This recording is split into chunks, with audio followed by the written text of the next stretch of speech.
आज हूँ देवदेव महादेव बाबा धवलेश्वर पीठर तृतीय पंचुक एवं बड़ ओषा।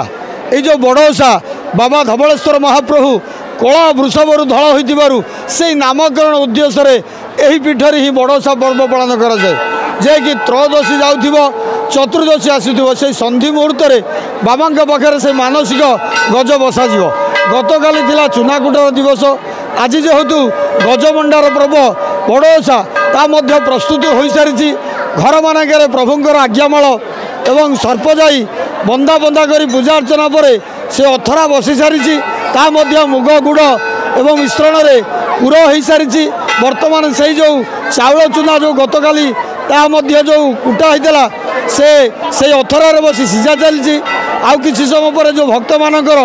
नाम गोत्र दे गज बसैया आसछंती से गोत्र जाई सेठारी मानसिक गज बसाज बसला ता परदिन जे कि मंगलवार दिन भोर से गज जो श्रद्धालु भक्त मैंने थे बंटन करा जेहेतु ये जो धवलेश्वर पीठ कहीं पंचुक 5 दिन मध्य दिन तृतीय दिन धवलेश्वर बड़ ओषा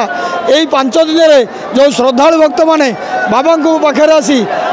दर्शन करेंगे कोटि जन्मर पुण्य फल पाइबे। निश्चित आज हूँ बाबा सबुठारु प्रिय वेश हूँ बड़ सिंगार वेश। ये बड़ सिंगार वेश जो श्रद्धालु भक्त मैंने दर्शन करेंगे बाबा समस्त मनस्कामना पूर्ण करेंगे और आशीष प्रदान करेंगे।